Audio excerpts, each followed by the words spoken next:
আসসালামু আলাইকুম। সবার আগে বাছাই করা 10টি আন্তর্জাতিক খবর জানিয়ে দেব। প্রথমেই থাকছে শিরোনাম। তবে তার আগে অনুরোধ থাকবে ভিডিওটিতে একটি লাইক দিবেন।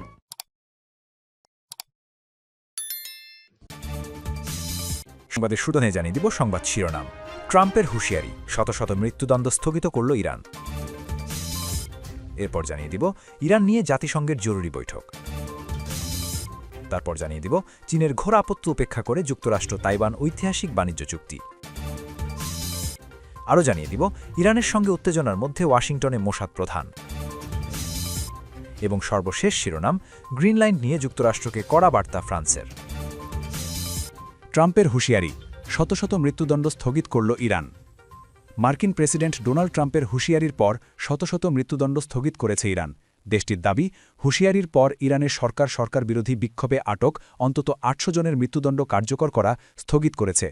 বৃহস্পতিবার ১৫ জানুয়ারি হোয়াইট হাউস এই তথ্য জানিয়েছে।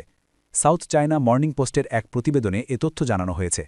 হোয়াইট হাউসের প্রেস সেক্রেটারি ক্যারোলিন লেভিট জানাবাদিকদের বলেন, প্রেসিডেন্ট আজ জানতে পেরেছেন যে গতকাল যে ৮০০ জনের মৃত্যুদণ্ড কার্যকর হওয়ার কথা ছিল তা বন্ধ করা হয়েছে।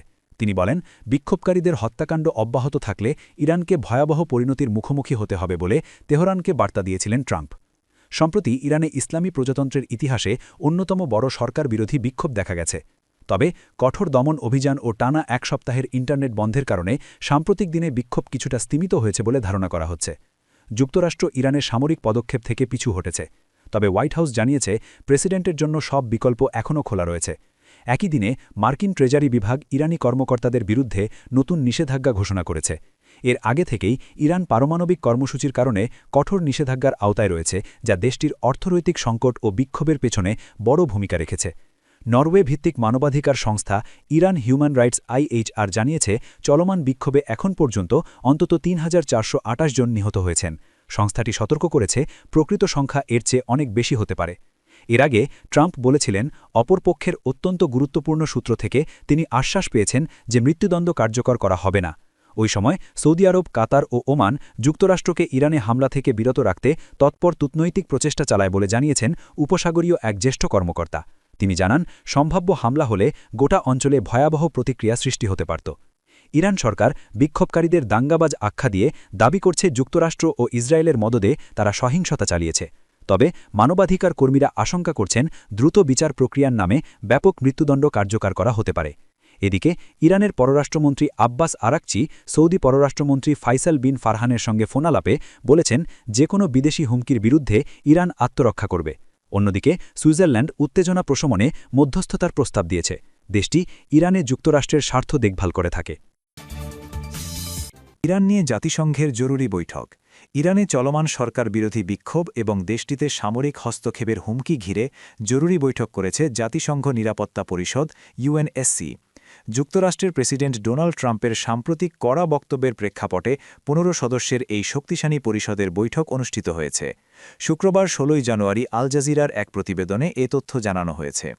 বৈঠকে জাতিসংঘে ইরানের উপরাষ্ট্রদূত গোলাম হোসেন দারজি বলেন, ইরানি জনগণ সংঘাত বা উত্তেজনা চায় না, তবে যুক্তরাষ্ট্রের যে কোনো আগ্রাসনের জবাবে ইরান প্রতিক্রিয়া জানাবে। তিনি ইরানের অভ্যন্তরীণ অস্থিরতা উস্কে দিতে ওয়াশিংটনের সরাসরি সম্পৃক্ততার অভিযোগ তোলেন। দারজি বলেন, ইরান উত্তেজনা বা সংঘাত চায় না, কিন্তু প্রত্যক্ষ বা পরোক্ষ যে কোনো আগ্রাসনের জবাব জাতিসংঘ সনদের ৫১ অনুচ্ছেদ অনুযায়ী বৈধ এবং আনুপাতিকভাবে দেওয়া হবে। এটি কোনো হুমকি নয়, এটি আইনি বাস্তবতার বক্তব্য।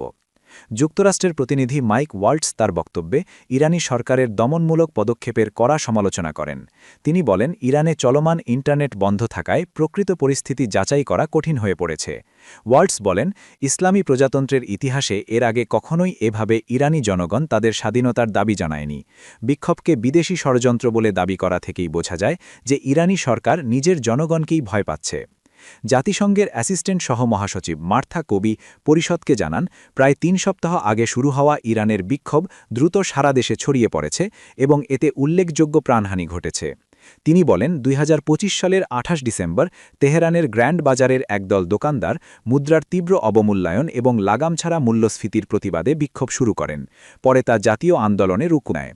পবি জানান, মানবাধিকার পর্যবেক্ষকদের তথ্য অনুযায়ী জানুয়ারির মাঝামাঝি পর্যন্ত ইরানে 18,000-এর বেশি মানুষ আটক হয়ে থাকতে পারে, যদিও জাতিসংঘ এসব সংখ্যা স্বাধীনভাবে যাচাই করতে পারেনি। তিনি আটক ব্যক্তিদের মানবিক আচরণ নিশ্চিত করা এবং বিক্ষোভ সংক্রান্ত মামলায় সব ধরনের মৃত্যুদণ্ড বন্ধের আহ্বান জানান। তিনি বলেন, সব মৃত্যুর ঘটনা দ্রুত, স্বাধীন এবং স্বচ্ছভাবে তদন্ত করতে হবে।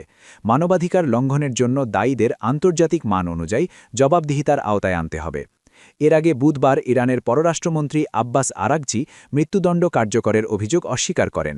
ফক্স নিউজকে দেওয়া সাক্ষাৎকারে তিনি বলেন, বিক্ষোভকারীদের ফাঁসি দেওয়ার কোনো পরিকল্পনাই নেই, ফাঁসি প্রশ্নই ওঠে না। চীনের ঘোর আপত্তি উপেক্ষা করে যুক্তরাষ্ট্র তাইওয়ান ঐতিহাসিক বাণিজ্যিক চুক্তি। তাইওয়ান এবং মার্কিন যুক্তরাষ্ট্রের মধ্যে একটি ঐতিহাসিক বাণিজ্যিক চুক্তি স্বাক্ষরিত হয়েছে, যার মূল লক্ষ্য হল শুল্ক কমানোর পাশাপাশি সেমিকন্ডাক্টর বা চিপ খাতে বিনিয়োগ বৃদ্ধি করা। এই চুক্তির অধীনে তাইওয়ানের পণ্যের উপর মার্কিন শুল্ক 20% থেকে কমিয়ে 15% নামিয়ে আনা হবে, মূলত বাণিজ্যিক ঘাটতি দূর করতে এবং আন্তর্জাতিক বাণিজ্য নীতিতে ভারসাম্য আনতেই এই শুল্ক ছাড়ের সিদ্ধান্ত নিয়েছে ওয়াশিংটন। বিনিময়ে তাইওয়ান যুক্তরাষ্ট্রের মাটিতে তাদের চিপ উৎপাদন ও বিনিয়োগ আরও বাড়ানোর প্রতিশ্রুতি দিয়েছে।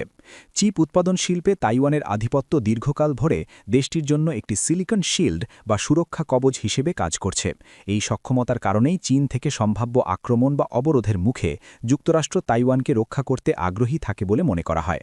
তবে বর্তমান প্রেক্ষাপটে যুক্তরাষ্ট্র চাচ্ছে এই গুরুত্বপূর্ণ প্রযুক্তির একটি বড় অংশ যেন আমেরিকার ভেতরেই উৎপাদিত হয়। তাইওয়ানের অর্থমন্ত্রী কুং মিং হোসিন শুক্রবার সাংবাদিকদের আশ্বস্ত করে বলেন, এই চুক্তির পরও তাইওয়ান বিশ্বজুড়ে কৃত্রিম বুদ্ধিমত্তা বা এআই চিপের সবচেয়ে গুরুত্বপূর্ণ উৎপাদক হিসেবে নিজের অবস্থান ধরে রাখবে।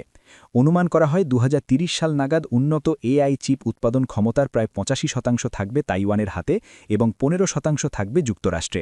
2036 সাল নাগাদ এই অনুপাত 80-20 হতে পারে বলে ধারণা করা হচ্ছে, অর্থাৎ যুক্তরাষ্ট্রে বিনিয়োগ বাড়লেও প্রধান উৎপাদন কেন্দ্র হিসেবে তাইওয়ানের গুরুত্ব বজায় থাকবে।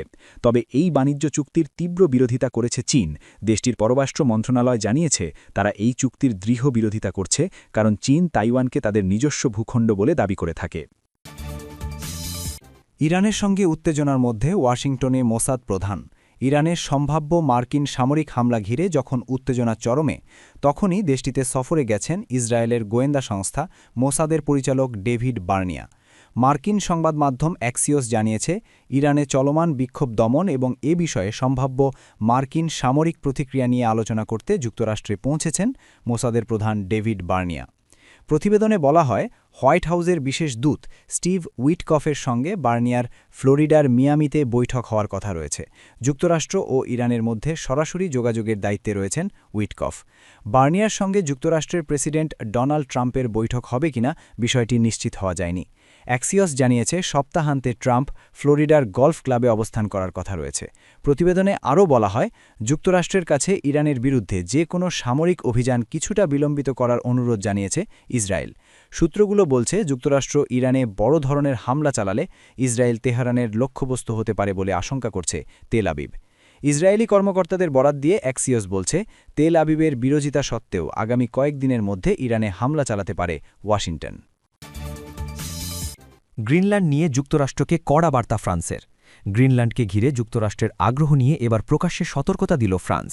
দেশটির প্রেসিডেন্ট ইমানুয়েল ম্যাক্রনের প্রশাসনের শীর্ষ কর্মকর্তারা যুক্তরাষ্ট্রকে স্পষ্ট করে জানিয়ে দিয়েছেন, এই বিষয়ে কোনো একতরফা পদক্ষেপ নিলে তার প্রভাব ইউরোপের সঙ্গে সম্পর্কের ওপর পড়বে। ফ্রান্সের অর্থমন্ত্রী রোনাল্ড গ্লেস্কুরে বিষয়টি নিশ্চিত করেছেন। গতকাল বৃহস্পতিবার 15 জানুয়ারি ব্রিটিশ দৈনিক ফাইন্যান্সিয়াল টাইমসকে দেওয়া এক সাক্ষাৎকারে তিনি জানান, সম্প্রতি যুক্তরাষ্ট্রের ট্রেজারি সেক্রেটারি স্কট বেসেন্টের সঙ্গে তার কথা হয়েছে।